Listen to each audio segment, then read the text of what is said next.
Hi guys, today we are going to be talking about how to solve compound inequalities. But in order for us to do that, we first have to talk about how to find the union and intersection of sets. Okay, so we have two case scenarios. So we have find set A and set B. So we want to find whatever is in set A and in set B. Okay, so in mathematics, we want to find the intersection. And in symbols, we can use what looks like an upside down U. Okay, so the intersection of set A and set B. So the intersection of set A and set B, pretty much we are looking for what is it that they have in common. Okay, so let me go ahead, take out my special effect, and in this case the elements that are common to both A and B is this area right here where it overlaps. Not sure if you can see it on the screen. Yeah, you can. Okay, cool. Now, what if I ask you to find set A or set B? So in mathematics, we want to say that we are asked to find the union, okay? And in an earlier video, we have said that the union looks pretty much like a U. Okay, so we have right here. So we want to find the union of set A and set B.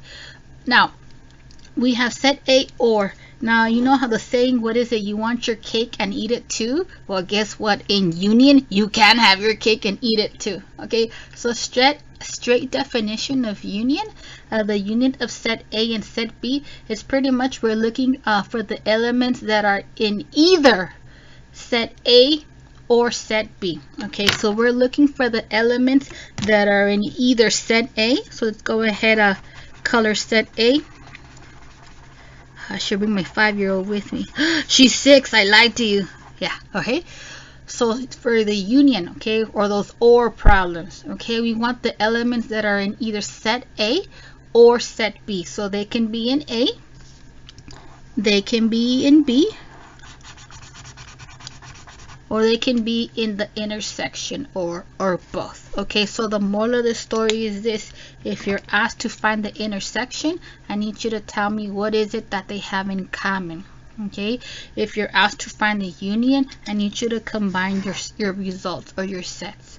Cool. Well, that's nice. Let's go ahead and do some problems. Okay, so we have fun problem number 1. So we're gonna have 2 sets of exercises. So it says find the union or intersection. Write the elements in the set, if any, in order from smallest to largest.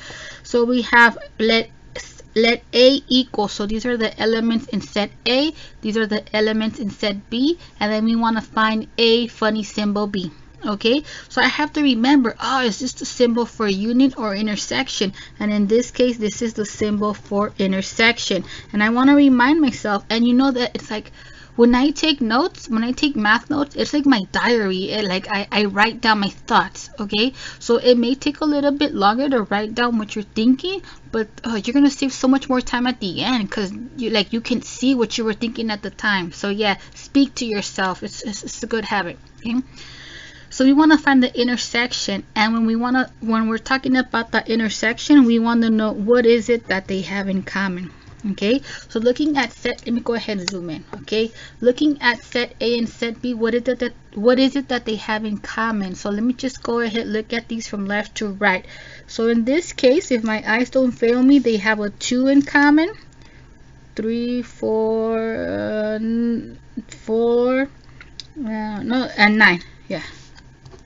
So in this case, the only elements that they have in common are 2 and 9. So the intersection is given by the set of 2 and 9. Fantastic. Okay, let's go ahead and knock out problem B. Okay, so we have let A equal, so we have this set with 4 elements, and B equal another set with 4 elements. So we are asked to find A funny symbol B. Okay, so this funny symbol is read as union. So we want the elements that are in either set A or set B. But like in English, or speaking to myself, union, we're gonna combine our results. Okay, so let's do this. Ultimately, we have to write the union, the elements in order from smallest to largest, but it's going to take me a while for me to identify all those numbers from smallest to largest. So this is what I'm going to do. Since we're going to combine our results, I'm just going to write everything that's in A, and then follow it by everything that's in B, and then if they're in order, cool, and if not, then I'll put them in order. Okay, so we're going to combine our results. So the elements in set A is 1, 2, 4, 9. And then we're going to add to it, because we're combining our results, the elements in set B. So we have a 2 already in there. There's no need to write it. Followed by 3, 8, and the 9 is already there. So that is the answer. Okay, pretend that looks like a closed brace. I told you I have issues with that. So that is the union. So in the union we have 1, 2, 4, 9, 3, 8, but it would be nice if they're in order. So we have 1, 2, let me cross them out, 3, 4, 8, and 9. You don't have to cross them out, but it kind of helps me to ensure that I put them in the list. Fantastic. So let's go ahead, get to the official part of this section, which is solving compound inequalities. But in order for us to do that, we had to discuss what does it mean to find the union or intersection of sets. So bear with me. Okay, so let's go ahead and get to today's main objective, which is to solve compound inequalities. So we had already talked about how to find the union and intersection of sets, so we have the background knowledge. So let's do this. So if we're going to solve compound inequalities, it would be nice if we talked about what is a compound inequality. So a compound inequality is pretty much like two inequalities from back in the day, but we're going to link them with one of these two words. We're going to link them with either the word and or the word or. Okay, now depending which of the two words you have, that's going to determine if you are asked to find the union or intersection. If you have an and compound inequality, okay, if you have an and compound inequality, then you want to find the intersection. So you want to know what is it that they have in common. So and intersection. So tell me what is it that they have in common. But if you have an or compound inequality, so you know, two inequalities connected with the word or. If you have an or compound inequality, then you are looking for the union. So pretty much we're gonna combine our results. So we have for fun problem number 2, which is our last set in this video. It says solve each compound inequality, and they want us to write our answer in a very specific way. They want us to write our answer in interval notation. So we're going to do a total of 3 problems. I lied, 6 problems. 3 of them will be and compound inequalities, and 3 of them will be or compound inequalities. So let's do this. What do they say? Without further ado, you know. All right. So problem A, we have 4x minus 7 is less than or equal to 9, and 2x minus 9 is greater than negative 13. So you can make the call now or later in terms of if you're gonna find the union or intersection. For me, I like to solve each inequality and then at the end make that call. Okay, so let's go ahead and look at the first inequality. So I'm sorry, I get a little bit excited. So to solve a compound inequality, first things first, you need to solve each individual inequality. Then once you've done that, then you have the green light to either find the union or the intersection. Okay, so let's do this. To solve the first inequality, to undo the subtraction, let's go ahead, add 7 to both sides, and that will give us 4x is less than or equal to 16. To finish it off, to get rid of the times 4, let's go ahead, divide both sides by 4. Yeah, my pens are not working. That's why I ordered some from Amazon. They should be here tomorrow. Okay, so that should give us x is less than or equal to 4. Nailed it. Let's move on. Second inequality or next inequality. To undo the subtraction by 9, let's go ahead, add 9 to both sides, and that will leave us with 2x is greater than negative 4, I believe. To finish it off, to get rid of the times 2, let's go ahead, divide both sides by 2. We're not dividing by a negative, so there is no flipping. Okay, so what's going on? We have x is less than or equal to 4, and x is greater than or equal to negative 2. We got two inequalities connected by linked or with one of those two words, and or, so compound inequality. Now again, moment of truth, are we going to try to aim to find a union or intersection? So and compound inequalities, you are asked to find the intersection.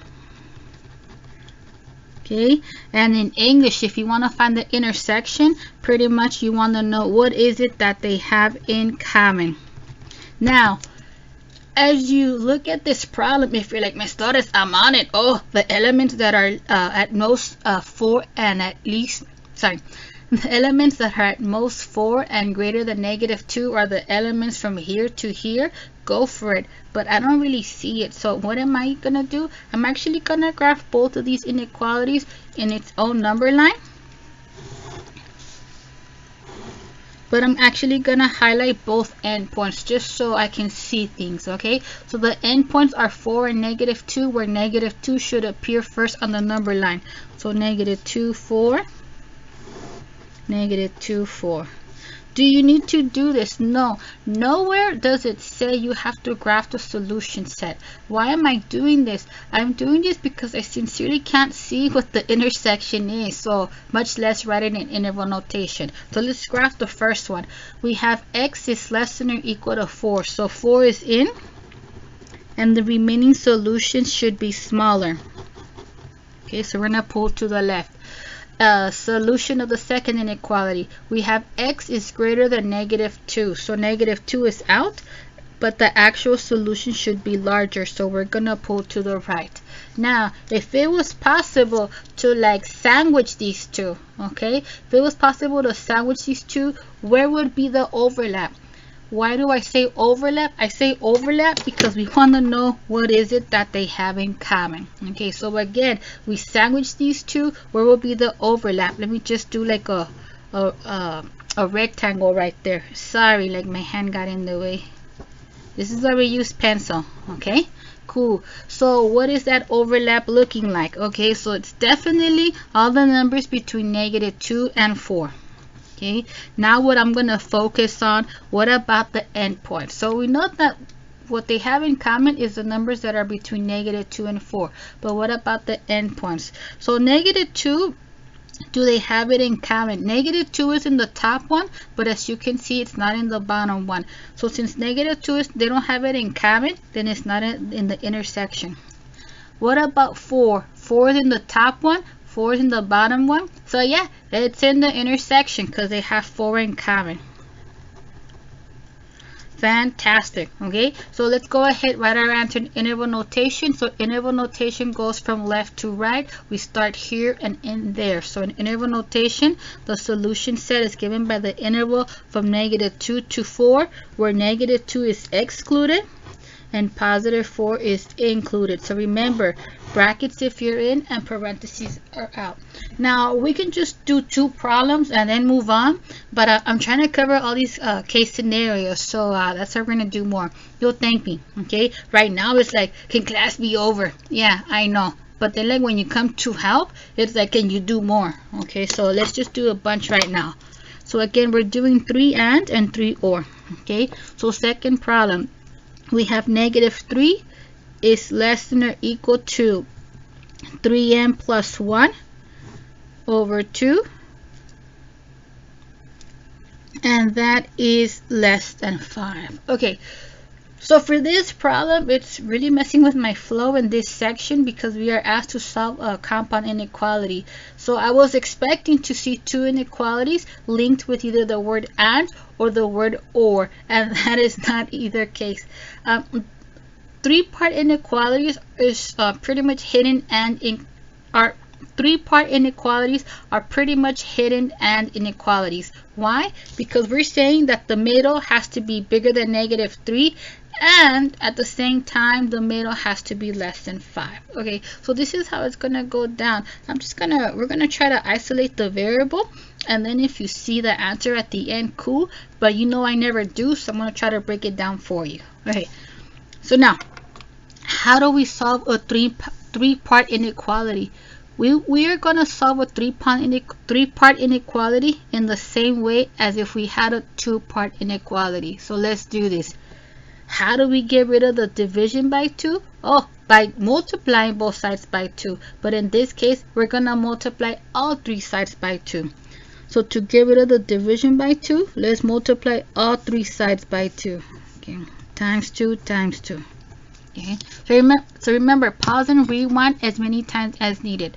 So that will leave us with -6 is less than or equal to, the 2's cancel, 3m plus 1 is less than 10. Hopefully I don't have an arithmetic mistake, and if I do, let me know. Okay, to isolate the variable term, to get rid of the plus 1, we're gonna go ahead, subtract 1, not from both sides, but from all 3 sides. So let's do this. -1, -1, -1.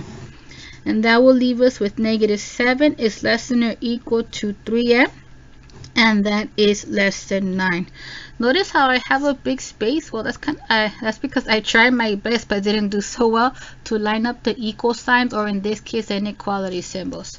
Okay, to finish it off, to get rid of the times 3, let's go ahead, divide all 3 sides by 3. Okay, and then that will give you -7/3 is less than or equal to m, and that is less than 3. Cool. So as you read this problem, if you feel comfortable and be like, bam, I got it, this is the answer in interval notation, go for it. But again, I'm not at the same level you are, so I'm gonna try to break this down. So let's go ahead and split it. So the middle has to be greater than or equal to -7/3. Okay, so m is greater than or equal to -7/3, and then we're gonna put and, okay, because the middle has to be bigger than this, and at the same time it has to be less than 3. So again, 3-part inequalities are just hidden and compound inequalities. Okay, so and, let me cover this up, and m is less than 3. So now, with confidence, again, you didn't have to do this. You can just go straight to answer from here, but you're not going to take my test from me, so I got to speak to myself like this. And compound inequalities, am I going to find the union or intersection? So, and we want to find the intersection. And if we're trying to find the intersection, then we want to know what is it that they have in common. So if you can see the intersection, great, but you know my speech, I never see it. Okay, so we're gonna graph both of these inequalities one at a time, but highlighting both endpoints. So the endpoints are going to be -7/3 and then +3 on the number line. -7/3 should appear first. Okay, -7/3 followed by 3, -7/3 followed by 3. Okay, let's do this. For the first problem, we want the values that are at least -7/3. So this endpoint is in, and the the remaining solution should be larger. So we're gonna pull to the right. Okay. Second inequality, we want the values that are under 3. So 3 is out, and the actual solution should be smaller. All right. So let's go ahead, eat. All right. So I wish I could show you my face, but I don't want to, because then that means I have to do my hair, and that's not happening. Okay, so if I was able to sandwich these number lines, what would the overlap be? Okay, so the overlap would be where all the numbers that are the overlap would be all the numbers between -7/3 and 3. So that's the intersection. Okay, and then we'll discuss what about the endpoints. Okay, so we have all the numbers between -7/3 and 3. We know that they have those in common, and if they have them in common, then they're in the intersection. But what about the endpoints? -7/3 is in the top one, it's also in the bottom one, so they have it in common, so put it in the intersection. Okay, let's go ahead and graph it. Second inequality, 3 is in the top one, but 3 is not in the bottom one, so they don't have it in common. If you don't have it in common, then it's not in the intersection, so open circle. So in interval notation, the interval we have all the real numbers from -7/3 to 3, where -7/3 is included and +3 is excluded. So remember, bracket if you're in, and parenthesis you're out. Cool. So math, yes, you want more. Let me get another sheet of paper though. All right, so we're back. Okay, so we are asked to solve each compound inequality, and write the answer in interval notation. So we have a three-part inequality, which is pretty much a hidden and compound inequality. So handle it however you want. Solve it and then split it, or split it now and solve it later. It's easier for me to solve it now. So let's go ahead and work on trying to isolate the variable term. So to undo the subtraction, we're going to add 3 to all three sides. And that will leave us with 14 is less than 2x, and that is less than 8. To finish it off, to isolate the variable itself, to get rid of the times 2, let's go ahead divide. I keep saying both sides, sorry. Let's go ahead divide all three sides by 2, and that will give us 7 is less than x, and that is less than 4. So remember, we are asked to write the answer in interval notation. The popular mistake is that students don't necessarily pay attention to these numbers. They're like, boom, x is isolated, let's go ahead, put 7, comma 4, and put parentheses at both ends. But that makes me cry, because that means you're not paying attention, okay, to what this is saying. So we have 7 is less than x, and that is less than 4. That means nothing to me. You know that I have to read it from the variable. So we have x is greater than 7, so we want the numbers that are greater than 7. But at the same time, those same numbers have to be less than 4. So I'm like, okay, what are the numbers that are bigger than 7 and at the same time under 4? I have no idea. So let's go ahead, rewrite it. Okay, split it. So we have x is greater than 7. So what has to hold true? Okay, x has to be bigger than 7, and at the same time, x has to be less than 4. So same speech. Again, if you don't want to talk to yourself, don't. So and compound inequality, we are looking for the intersection. So we want to know what is it that they have in common. Okay, so intersection and compound inequalities is code for let's find the intersection. And if we're looking for the intersection, then we want to know what is it that they have in common. So we want the numbers that are bigger than 7 and at the same time under 4. Go ahead, spit out the answer. I'll try to catch up to you in a bit. Okay. So the endpoints are 7 and 4, but this is a number line, so the 4 should pop up first. Now, if you are going to be graphing the inequalities to identify the intersection, then make sure you line up the numbers. If you don't, then the graph is not going to help you. Okay, so first problem, we have x is greater than 7, so 7 is out, and the actual solution should be larger, so we pull to the right. Second part, x is less than 4, so 4 is out, and the actual solution should be smaller. So let's go ahead and eat. Okay, we're gonna sandwich these number lines. Pretend, you gotta use good imagination. When we sandwich them, where would the overlap be? And then I'm like, that's a trick question. There's no overlap. You know, my notes is my diary. I write everything, okay? There is no overlap. If there's no overlap, they have nothing in common. Nothing in common. Cool. We were trying to find the intersection, so we wanted to know what is it that they had in common. But they have nothing in common, and guess what? If the inequalities have nothing in common, then there is no solution. Okay, this is a drop down arrow, sorry. So again, this graphing thing, not necessary. If you just read this and you're like, nope, not happening, go straight to no solution. So remember, if there's no solution, there's no interval. Okay, cool. I think I said we were gonna do a total of 6. Okay, 3 ands and 3 ors. It's time for ors. So let's do this. Problem D. We have x minus 5 is greater than or equal to 6, or 2 minus x is greater than 4. So again, you can speak to yourself now if you're going to find the union or intersection. Like my mind right now, my zone is to solve each one and then worry about if we're going to take the union or intersection. But it's just a personal choice. Okay. So first inequality, so to isolate it, to isolate the variable term, let's go ahead and add 5 to both sides, and that will give us x is greater than or equal to 11. Oh, I love these one-step equations and inequalities. Second inequality, let's undo the addition by 2 by subtracting it from both sides, and that will give us negative x is greater than positive 2.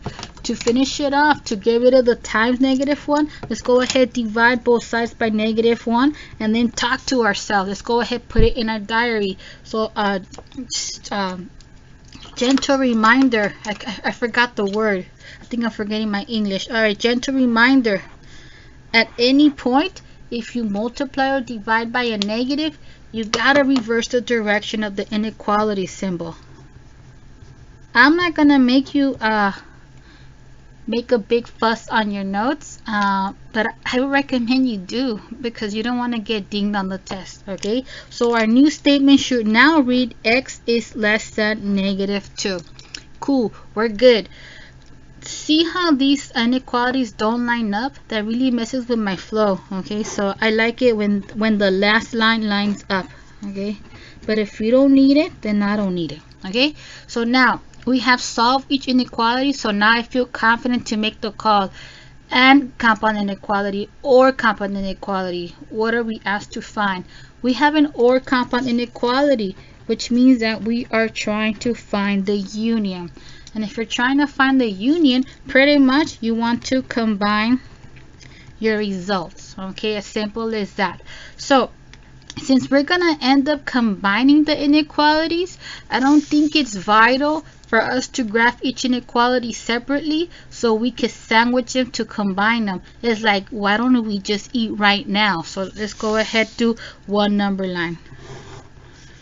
Okay, so we have a number line, and then we highlight both endpoints, which are 11 and negative 2, but negative 2 is smaller, so we're gonna pull to the left. Fantastic. So we have x is greater than or equal to 11. So 11 is in, and the remaining solution should be larger. Okay, so we're gonna pull to the right. Second inequality, we have x is less than negative 2. So negative 2 is out, and the remaining solution should be smaller. So we're gonna pull to the left. So that's it. This is our union. Okay, so the union of two sets, we want the values that are either in the first set or in the second set. They could be in the first or the second. So that's it. Put it in interval notation. Remember from, I don't even know what section, I think it was a previous one.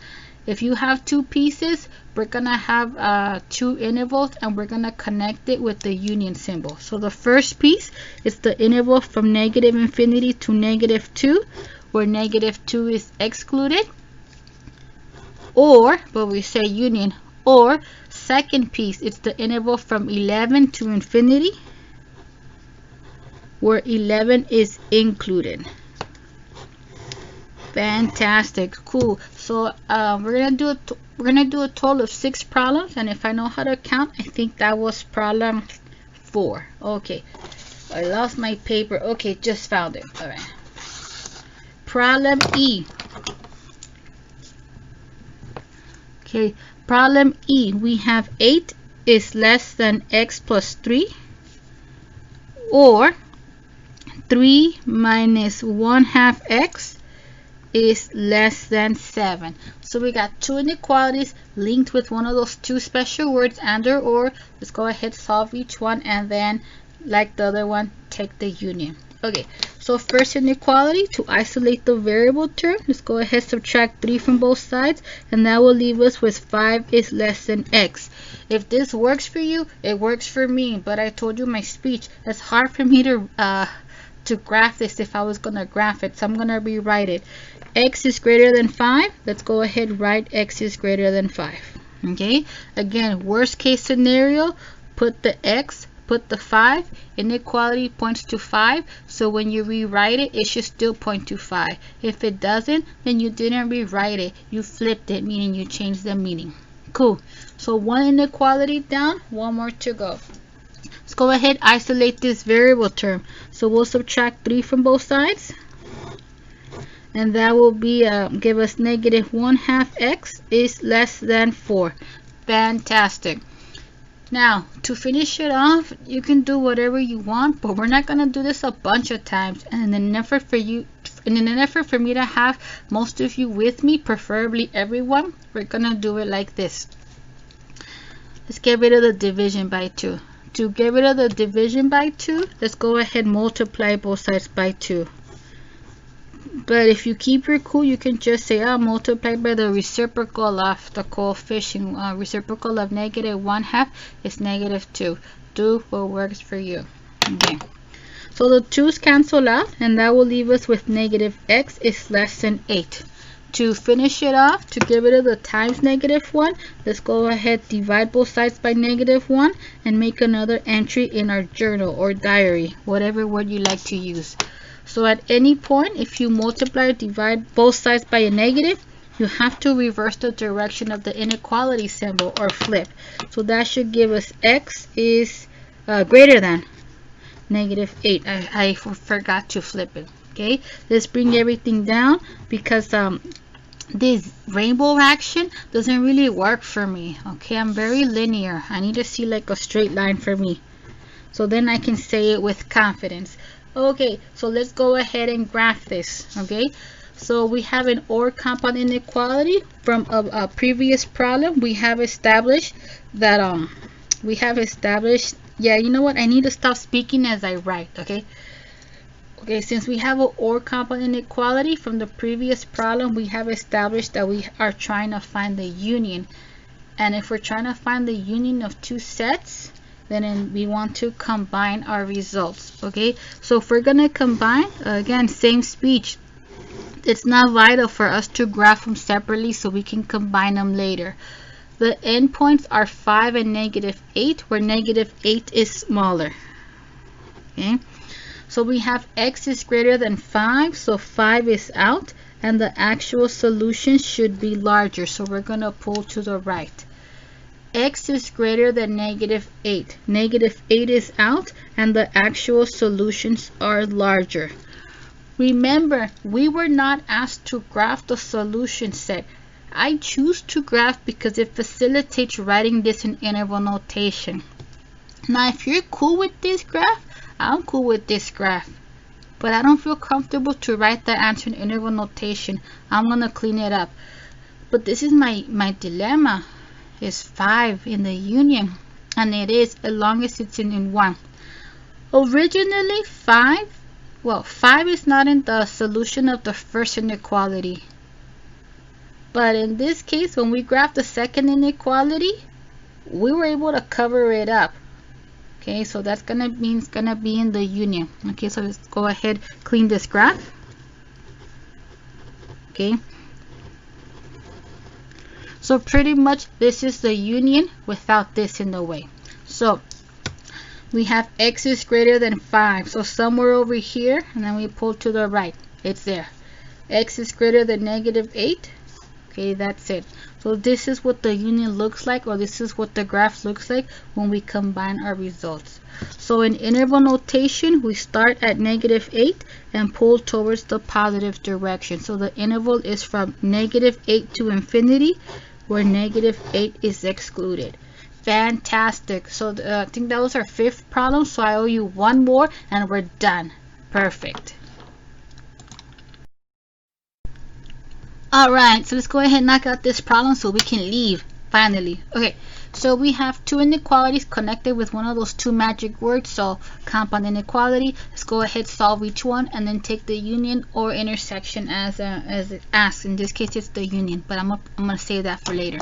Okay, so to solve each individual inequality, it's really your personal choice. You do what you gotta do. This is what I'm gonna do. This is how I'm gonna do it. I'm gonna go ahead, wipe out the fractions. It's not necessarily the best way or the worst way. That's just one way, and we want to leave.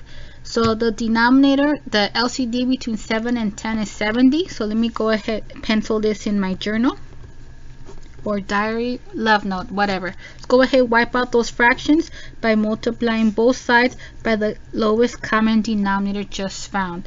7 goes into 70 10 times, and that will leave us with 20x.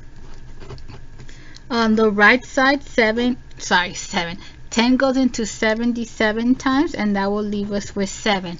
We're on it. To finish it off, to get rid of the times 20, let's go ahead, divide both sides by 20, and that will leave us with x is less than 720. It's fantastic. One guy down, one more to go.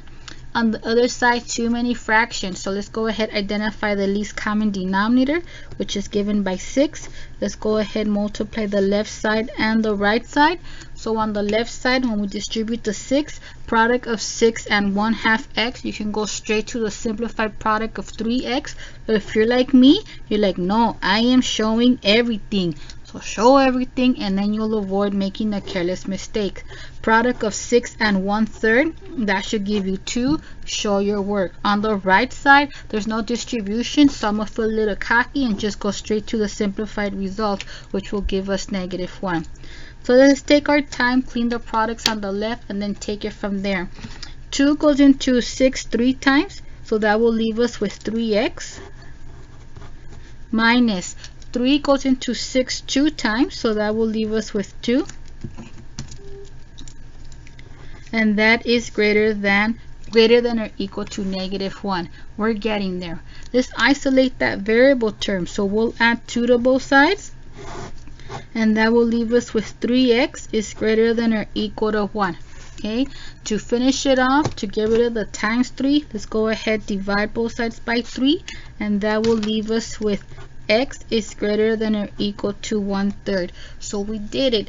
To solve compound inequalities, no matter if it's an and or, your primary goal is to solve each inequality individually and then take the union or intersection. And I said it before, this rainbow action doesn't work for me. I need everything lined up, you know, because my OCD says so. Okay, so we have or, and that will give us we have x is less than 720. Yes, okay, so it's game time. Or compound inequalities, we want to find the union. If we are asked to find the union, we want to combine our results. So and intersection, what is it that they have in common? Or union, we love each other, let's combine ourselves. Cool. So now we're gonna do one number line only, so we're gonna combine it right now. Now these are fractions. If you can see right away, like, oh yeah, this one is bigger, this one is smaller, then go ahead, locate them. But I sincerely can't, I'm too tired to make the call which one's bigger, which one's smaller. So we're gonna write equivalent fractions. Okay, so the least common denominator between 20 and 3 is 60. So let me go ahead, write this on these numbers again. Okay, so I'm going to tag them up, and I want to have clean results. Just go ahead, write these fractions as equivalent fractions with denominator 60. When we keep our cool, after we multiply the top and bottom by 3 for the first fraction, that will give us 21/60th. For the second fraction, give me a sec. And when we multiply top and bottom by 20, that will give us 20/60th. Okay, so now that the denominators are the same, it's going to be a little bit easier for me to identify which one is smaller. So we have 21/60th, 20/60th. I'm going to just look at the numerators. 20 is smaller than 21, so 20/60th should appear first on the number line. Okay, so we have 20/60th, and that came from 1/3. And then we have 21/60th, and that came from 7/20th. If you're like, nope, that is too much work for me, I'm gonna use my fancy calculator. You don't need this calculator for our course. Okay, I think I said it before, but I didn't have the other calculator with me. Okay, for our course, graphing calculators are not allowed. Okay, I use a graphing calculator because it displays nicer. But let me see if I can display it under this light. See this calculator? I got it many moons ago. It is my favorite calculator because it's solar and all that good stuff. So I'm going to give you a PSA moment. If you already have a scientific calculator, keep using it. And if not, this is what I recommend. I use Texas Instruments because that's what we've been using since elementary. But I've been way past elementary. but the calculator that you get, if you don't have one already, get one that has arrows. And the reason being is because you can see like what you typed up. When you get a scientific calculator that doesn't have arrows, as soon as you hit the next number, that's it, your previous entry, you can't see it. But yeah, and I have other reasons, but yeah, whatever. Okay, so let me put this away. I've said my little calculator announcement.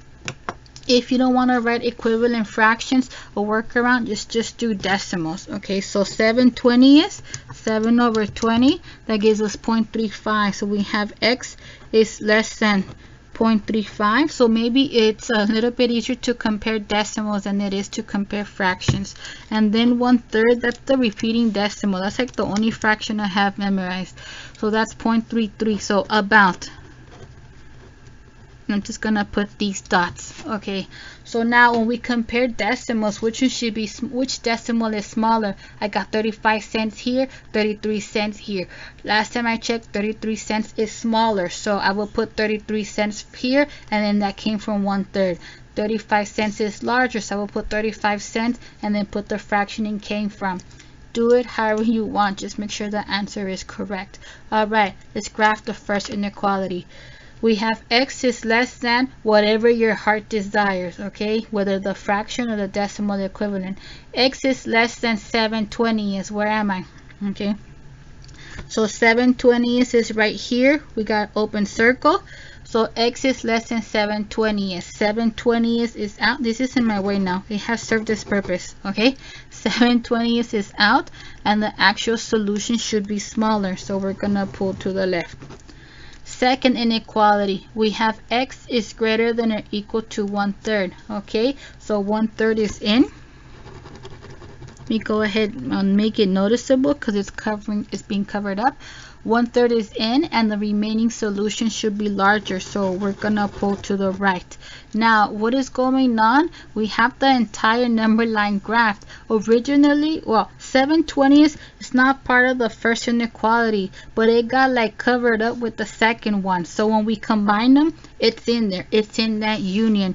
I'm gonna clean this up. If you see this, go ahead, spit out the solution, but I really don't see it. So in this case, we graph the entire number line.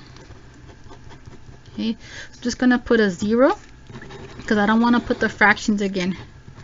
And in interval notation, the set of all real numbers is given by the interval from negative to positive infinity. Wow, what a beautiful problem. I wouldn't be surprised if you see a problem with this level of difficulty on the test. All right, guys, I'm out. Thanks.